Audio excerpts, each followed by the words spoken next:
Hi ಸ್ನೇಹಿತರೆ, ನಮಸ್ಕಾರ. ದಿನಕ್ಕೊಂದು ಕತೆಗೆ ನಿಮಗೆ ಸ್ವಾಗತ ಸುಸ್ವಾಗತ. ಸ್ನೇಹಿತರೆ, ಇವತ್ತಿನ ಕತೆ ಬಂದ್ಬಿಟ್ಟು ಒಂದು ದೊಡ್ಡ ಕಾದಂಬರಿನ ನಾನು ನಿಮಗೆ ತಂದಿದ್ದೀನಿ.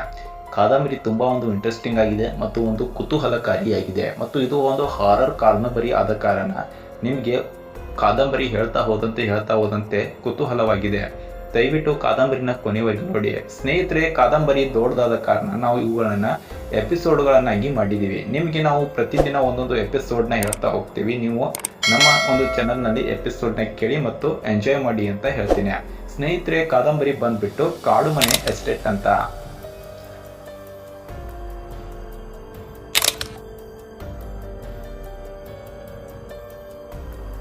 ಇವತ್ತು ನಾವು ಕಾಡುಮನೆ ಎಸ್ಟೇಟ್ನ ಮೊದಲ ಎಪಿಸೋಡ್ನ ನೋಡೋಣ.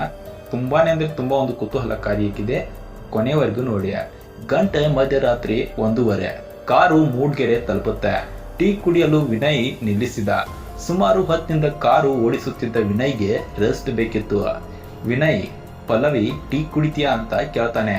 ನಿತ್ಯ ಕಣ್ಣಿನಿಂದ ಎದ್ದ ಪಲ್ಲವಿ, ಯಾವ ಊರಿದು ಅಂತ ಕೇಳ್ತಾಳೆ. ವಿನಯ್, ಮೂಡ್ಗೆರೆ. ಅಲ್ಲೇ ಎದುರಲ್ಲೇ ಒಬ್ಬ ಟೀ ಮಾರುತ್ತಿದ್ದ. 2 ಟೀ ಕೊಡಪ್ಪ ಅಂತ ಕೇಳ್ತಾನೆ. ಆತ ಇವರನ್ನು ನೋಡಿ, ಎಲ್ಲಿಗೆ ಸರ್ ಇಷ್ಟೊತ್ನಲ್ಲಿ ಅಂತ ಕೇಳ್ತಾನೆ. ವಿನಯ್ ಹೇಳ್ತಾನೆ, ಕಾಡುಮನೆ ಎಸ್ಟೇಟ್ ಅಂತ ಹೇಳ್ತಾನೆ. ಹೆಸರು ಕೇಳುತ್ತಿದ್ದಂತೆ ಆತನ ಕೈ ನಡುಗಕ್ಕೆ ಶುರುವಾಗುತ್ತೆ. ಪಾತ್ರೆಯಲ್ಲಿ ಟೀ ಚೆಲ್ಲುತ್ತೆ. ಆತನ ಮೈ ಬೆವರುತ್ತೆ. ವಿನಯ್, ಯಾಕಪ್ಪ, ಏನಾಯ್ತು ಅಂತ ಕೇಳ್ತಾನೆ. ಆತ, ಸರ್ ಅಲ್ಲಿಗೆ ಯಾಕೆ ಹೋಗ್ತಾ ಇದ್ದೀರಾ?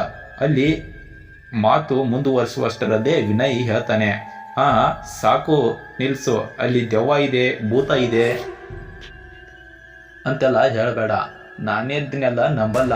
ಈಗ ಟೀ ಕೊಡ್ತೀಯೋ ಇಲ್ವೋ ಹೇಳು ಅಂತ ಕೇಳ್ತಾನೆ.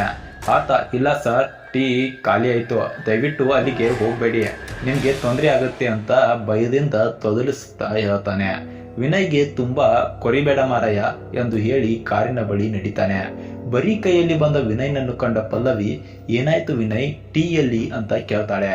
ವಿನಯ್, ಟೀ ಇಲ್ವಂತೆ ಪಲ್ಲವಿ, ದಯವಿಟ್ಟು ಸಮಾಧಾನ ಮಾಡ್ಕೊ ಅಂತ ಹೇಳ್ತಾನೆ. ಪಲ್ಲವಿ, ಮತ್ತೆ ಇಷ್ಟೋ ತನಕ ಏನ್ ಮಾತಾಡ್ತಾ ಇದ್ದೀಯ ಅವನ ಹತ್ರ ಅಂತ ಕೇಳ್ತಾಳೆ. ವಿನಯ್ ಹೇಳ್ತಾನೆ, ಅವನೊಬ್ಬ ಹುಚ್ಚ, ಕಾಡು ಮನೆ ಎಸ್ಟೇಟ್ಗೆ ಹೋಗ್ಬೇಡ ಅಂತ, ತೊಂದರೆ ಆಗುತ್ತೆ ಅಂತ, ಹಾಗೆ ಹೀಗೆ ನಮ್ಮನ್ನ ಭಯ ಪಡಿಸ್ತಾ ಇದ್ದಾನೆ ಅಂತ ಹೇಳ್ತಾನೆ. ಪಲ್ಲವಿ ಕೇಳ್ತಾಳೆ, ಯಾಕಂತೆ, ಏನ್ ತೊಂದ್ರೆ ಅಂತೆ ಅಂತ ಭಯದಿಂದ ಕೇಳ್ತಾಳೆ. ವಿನಯ್ ಹೇಳ್ತಾನೆ, ಹೇ ಪಲ್ಲವಿ, ನೀನ್ ಯಾಕೆ ಭಯ ಪಡ್ತಾ ಇದೀಯ? ಅವನೇನೋ ಹೇಳ್ದ ಅಂದ್ರೆ ನೀನ್ ಯಾಕೆ ಹೆದರ್ತಾ ಇದೀಯ? ನಡಿ, ಬೇರೆ ಎಲ್ಲಾದ್ರೂ ಟೀ ಕುಡಿಯೋಣ ಅಂತ ಎದ್ದು ಕಾರ್ ಹತ್ತಾನೆ. ಪಲ್ಲವಿ ಮನಸ್ಸಿನಲ್ಲಿ ಏನೇನೋ ಯೋಚನೆಗಳು ಶುರುವಾಗುತ್ತವೆ. ಒಮ್ಮೆ ಕಾರಿನ ಕಿಟಕಿಯಿಂದ ಆತನ ಕಡೆ ತಿರುಗಿ ನೋಡ್ತಾಳೆ. ಆತ ಕಾರಿನ ಕಡೆಗೆ ನೋಡುತ್ತಿದ್ದ ತಕ್ಷಣ ಆತ ಮಾಯವಾಗಿಬಿಡ್ತಾನೆ. ಪಲ್ಲವಿ ಗಾಬರಿಯಿಂದ, ಹೇ ವಿನಯ್, ವಿನಯ್ ಅಂತ ಕೂಗ್ತಾಳೆ. ವಿನಯ್ ಕಾರನ್ನು ನಿಲ್ಲಿಸಿ ಹೊರಗೆ ಬಂದು, ಏನಾಯ್ತು ಪಲ್ಲವಿ ಅಂತ ಕೇಳ್ತಾನೆ. ಪಲ್ಲವಿ ಹೇಳ್ತಾಳೆ, ವಿನಯ್, ಅವನು ಟೀ ಅಂಗಡಿಯವನು ಇದ್ದಕ್ಕಿದ್ದಂತೆ ಮಾಯ ಆದ ಅಂತ ಹೇಳ್ತಾಳೆ. ವಿನಯ್ ನೋಡಿದ, ಆತ ಅಲ್ಲೇ ಇದ್ದ. ಪಲ್ಲವಿ, ನೀನು ಮುಂದೆ ಬಾ, ನನ್ನ ಪಕ್ಕ ಕೂರು ಅಂತ ಹೇಳ್ತಾನೆ. ಪಲ್ಲವಿ ಮತ್ತೆ ನೋಡ್ತಾಳೆ, ಆತ ಅಲ್ಲೇ ಇದ್ದ. ನಿಜ ವಿನಯ್, ಅವನು ಮಾಯ ಆಗಿದ್ದನ್ನ ನಾನು ನನ್ನ ಕಣ್ಣಾರೆ ನೋಡಿದ್ದೀನಿ ಅಂತ ಬಿಕ್ಕಿ ಬಿಕ್ಕಿ ಹೇಳ್ತಾಳೆ. ವಿನಯ್ ಅವಳಿಗೆ ಸಮಾಧಾನ ಮಾಡುತ್ತಾ, ಪಲ್ಲವಿ ಕೂಲ್, ನೋಡು, ನೀನು ಅವನು ಹೇಳಿದ್ನ ತಲೆಯಲ್ಲಿ ಇಟ್ಕೊಂಡು ಇದೆಯಾ, ಹಾಗಾಗಿ ನಿನ್ಗೆ ಹೀಗೆ ಅನಿಸ್ತಾ ಇದೆ. ಕಮ್ ಬಾ, ಮುಂದೆ ಡೋರ್ ತೆಗಿತಾನೆ.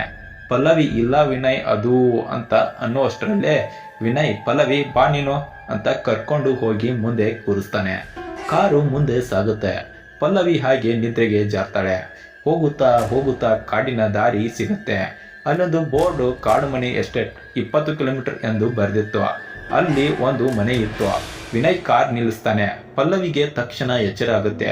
ಕಣ್ಣುಜ್ಜುತ್ತಾ ಪಲ್ಲವಿ ಸುತ್ತಮುತ್ತ ನೋಡ್ತಾಳೆ. ಪಲ್ಲವಿ ಕೇಳ್ತಾಳೆ, ವಿನಯ್, ನಾವು ಈಗ ಎಲ್ಲಿದ್ದೀವಿ ಅಂತ. ವಿನಯ್, ಇನ್ನೇನೋ ಹತ್ತಿರದಲ್ಲಿ ಇದ್ದೀವಿ, ಇಲ್ಲೇ ಒಂದು ಮನೆ ಕಾಣಿಸ್ತಾ ಇದೆಯಲ್ಲ, ಅದಕ್ಕೆ ನಾನು ನಿಲ್ಲಿಸಿದೆ ಅಂತ ವಿನಯ್ ಹೇಳ್ತಾನೆ. ಪಲ್ಲವಿ, ವಿನಯ್ ಬೇಡ ಪ್ಲೀಸ್, ನಡಿ ಹೋಗೋಣ ಅಂತ ಹೇಳ್ತಾಳೆ. ವಿನಯ್ ಕೇಳ್ತಾನೆ, ಯಾಕೆ ಅಂತ ಕೇಳ್ತಾನೆ. ಪಲ್ಲವಿ, ಪ್ಲೀಸ್ ನನ್ನ ಮಾತು ಕೇಳು ವಿನಯ್ ಅಂತ ಹೇಳ್ತಾಳೆ. ವಿನಯ್ ಅವಳ ಸಮಾಧಾನಕ್ಕಾಗಿ ಕಾರು ಹತ್ತಾನೆ. ಆದ್ರೆ ಕಾರ್ ಹತ್ತಿ ಸ್ಟಾರ್ಟ್ ಮಾಡೋಕೆ ನೋಡ್ತಾನೆ. ಕಾರು ಸ್ಟಾರ್ಟ್ ಆಗ್ಲೇ ಇಲ್ಲ. ಸ್ನೇಹಿತರೆ, ಮುಂದೆ ಕತೆ ಏನಾಯ್ತು? ಅಲ್ಲಿ ಅವರು ದೆವ್ವದ ಹತ್ರ ಸಿಕ್ಕಾಕೊಂಡ್ರ ಅಥವಾ ಕಾರ್ ಸ್ಟಾರ್ಟ್ ಆಗಿ ಅವರ ಮುಂದೆ ಅವರ ಪಯಣ ಸಾಗಿಸಿದ್ರ?